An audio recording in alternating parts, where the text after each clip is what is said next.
Elira Thompson had always been the girl in the back row, the one with her head down, scribbling in notebooks that no one ever asked to see.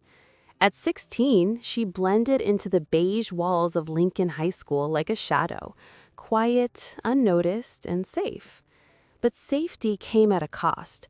Elira dreamed of words that soared, of standing before crowds and moving them with ideas sharp as arrows. She wanted to be a public speaker, the kind who could change minds or ignite passions. The irony was cruel. Elira stuttered. It wasn't the dramatic, movie-style stutter that drew sympathy.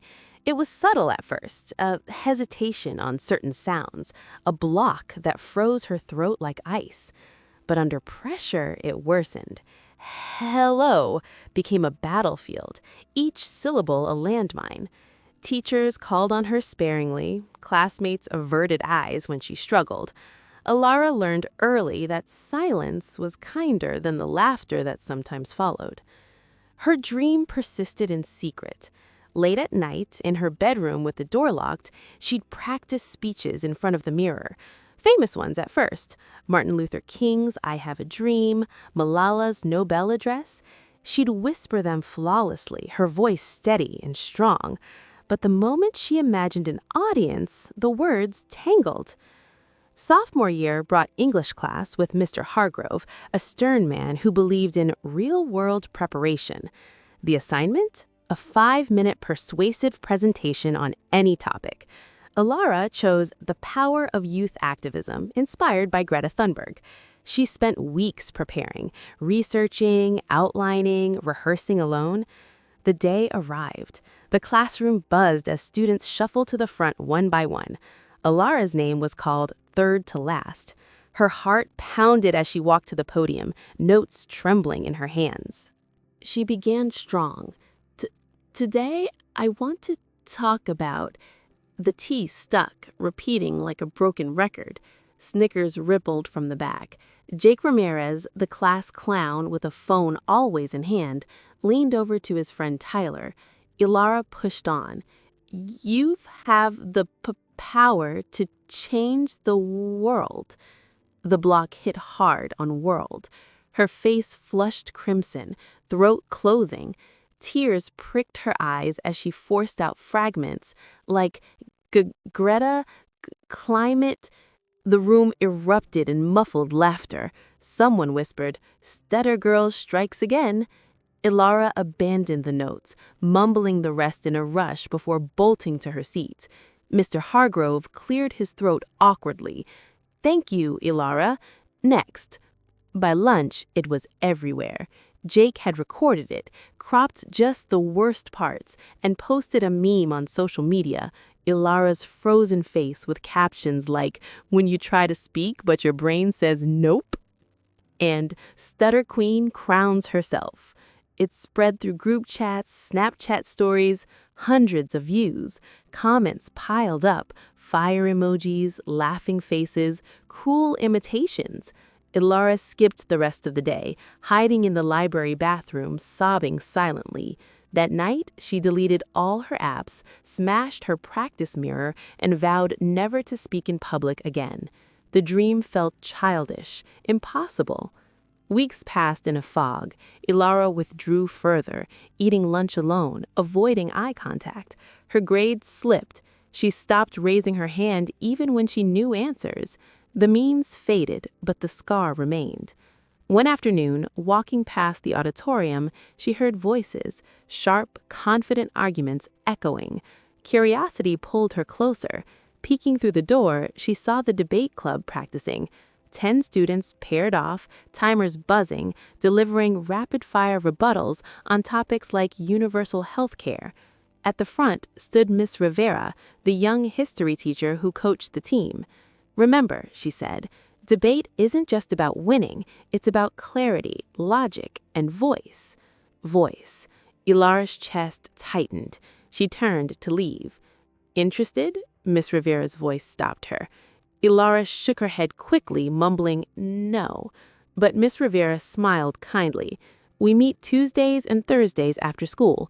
No pressure. Just watch if you want." Elira didn't go. Not that week or the next, but the idea lingered. Debate required speaking, fast, flawless, impossible for her. Then came the flyer. Silent debate workshop, new members welcome. First month, no speaking allowed. It sounded bizarre. Ilara read it twice in the hallway. The club was experimenting with the silent phase for beginners, building arguments through written notes only. It was meant to focus on logic without performance anxiety. She almost threw it away, but something, desperation maybe, defiance, made her pocket it. The next Thursday, Ilara hovered outside the debate room. Her palms sweated. Finally, she slipped in just as it started.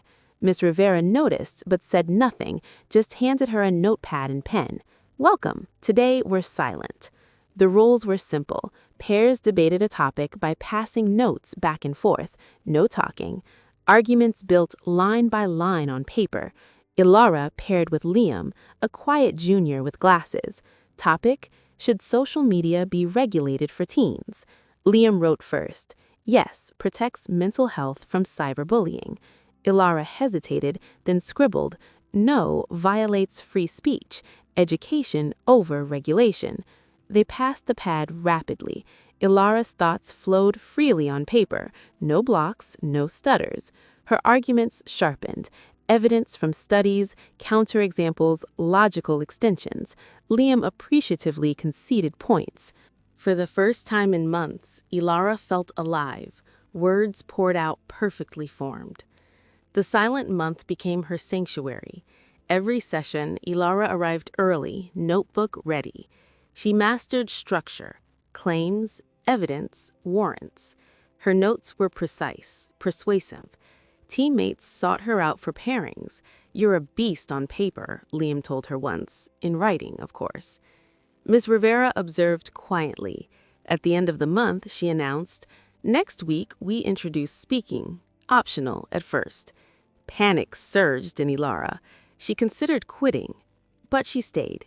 The first spoken session was chaos. Timers, cross-examinations. Ilara volunteered last, voice barely above a whisper, stuttering through rebuttals. No one laughed. This was debate club, where vulnerability was currency. Progress was glacial. Ilara practiced at home, recording herself, deleting failures. She read books on speech therapy, tried breathing exercises. In club, she started with short bursts, 30 seconds, then a minute. One evening, Ms. Rivera pulled her aside. "Your written arguments are national level. The stutter? It's a hurdle, not a wall.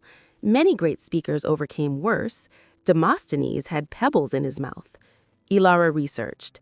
Demosthenes, ancient Greek orator, stuttered severely, practiced shouting over waves with mouth full of stones.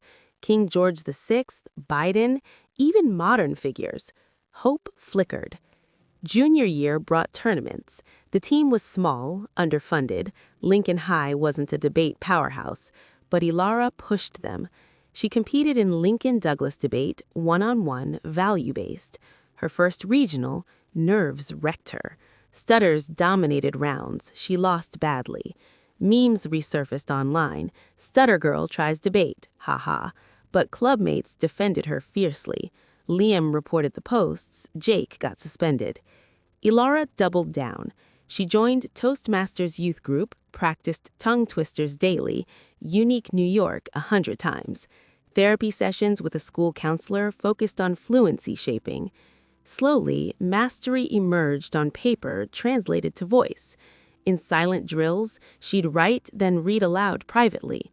Blocks lessened with preparation. By spring, Ilara placed third in state qualifiers. Her topic? Resolved. Individuals have a moral obligation to speak out against injustice. Ironic, fitting. Senior year, the team aimed high. National Speech and Debate Tournament. Thousands competed. Only top qualifiers advanced. Ilara's event? Original oratory, a 10-minute persuasive speech on a topic of choice. She wrote about silence, not absence of sound, but the silence imposed by fear, bullying, self-doubt. "We all have voices," her draft began, "but some are buried under layers of shame." Practice was relentless. Club ran mock rounds. Miss Rivera timed her. Stutters still ambushed, but Ilara learned techniques, pausing deliberately, easy onsets. The speech evolved. I know silence intimately. It was my shield after cruelty turns my words against me. But silence also chains us. Finding my voice meant starting where no one could mock me, in writing, in quiet determination. Nationals in June, held in a massive convention center, stages gleaming under lights. Lincoln's team arrived wide-eyed. Ilara's first rounds, solid wins, fluency held under pressure. Semifinals, against a polished speaker from a prep academy, topic overlap, both on empowerment. Opponent flawless, charismatic. Ilara stepped up, lights hot, judges stern. She began, "There is power in silence, and danger." A block on danger, duh. But she breathed, smiled subtly, continued smoothly. The pause became intentional, emphasizing. The speech flowed. Stories of her bombing presentation, the memes, the silent club that rebuilt her. My voice stuttered, but my message never did. Audience leaned in. No laughter, only rapt attention. She ended strong. Your voice matters, not perfect, but yours. Speak it. Judges' ballots, Ilara advanced to finals. Championship round, 6 finalists on main stage, thousands watching live streamed. Ilara's last.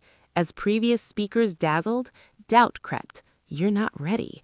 But she thought of the silent classroom, notes passed in quiet revolution, of teammates cheering, of younger self dreaming. Her turn, spotlight blinding. "Ladies and gentlemen," she started, clear, steady. The speech poured out, vulnerable, raw, triumphant. A minor stutter midway, but she owned it. Even now, words sometimes resist, but I persist. Applause thundered as she finished. Deliberation eternal. Then, in first place, Ilara Thompson, Lincoln High. Trophy heavy in hands, tears streaming. Teammates rushed stage. Miss Rivera hugged her fiercely.